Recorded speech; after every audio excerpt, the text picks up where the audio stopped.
I consider that I had good schooling. All round the room, in the classroom, this was in the infants, was all the alphabet, was all round the room. So you learnt it from that. You learnt a lot by, and we used to sing a lot of songs as well, and rhymes. And we learnt all your tables as well. That was all up on the walls, all the tables, from 1 to 10. So you learnt them, ad-lib. Kind of what we do now. And all these little songs and little ditties. So it was about 1941. So that's when really all the bombings started during the war. We didn't know how bad it was going to be, but you had to prepare for it.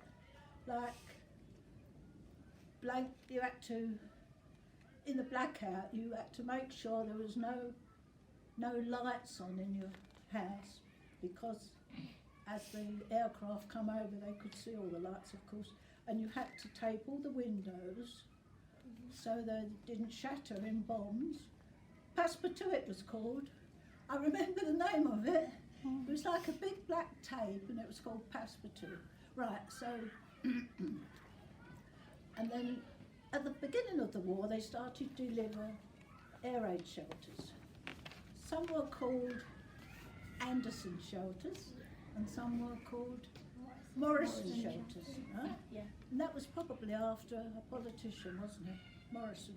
There was a Mr. Morrison in Parliament, if I remember. Not that I remember because I was too young, but I gathered it was anyway. So your father had to put this shelter up in the back garden. But it was quite a feat really, because everybody had to do it themselves. So you had to dig all round, dig right down to put, they would look sort of this shape, all galvanised metal. They all joined together with bolts, I suppose. Right, and and then after that, of course, your mum put we called it bedding, but it was horrible, really. It was like ticking. They called it ticking. It was all striped stuff, cotton striped stuff that went on the bunks. There was bunk in London. Of course, they went down the underground. Yeah. So they probably did more. I don't know, but not in these private shelters. No. Yeah. Well, we didn't do anything. No. We're reading a book, and when they said they went underground, it said like they had board games. Did they? Yeah, It board said in games. the book. And parties. Yeah. Yes, the board games we had as children was Ludo, Snakes and Ladders, Ludo, Shove Opening, Bagatelle, that was another one, I've got to think, Drafts, oh that was another one, Drafts, yes. A taxi met us from this station when we got off in Cornwall. I went to Launceston in Cornwall, right, so a taxi met us and the teacher got in a taxi with me and my sister. I don't know why we were singled out, and then they drove us to this farm. It was quite nice because we went on a farm, we were lucky, because a lot of children didn't. A lot of children, they were all dispersed all over, mainly in Cornwall, but all different places.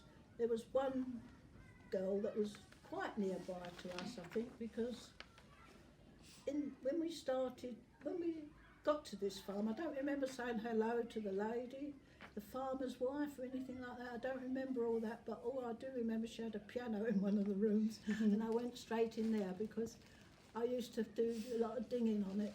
Fight the good fight with all thy might. Contributed to, you have big tables out in the road, all up the road, and everybody cooked stuff, what they could, because we were quite poor really when you think about it. We weren't well off, but then I was lucky that some people were much poorer than us. We were strange, isn't it, when you think about it?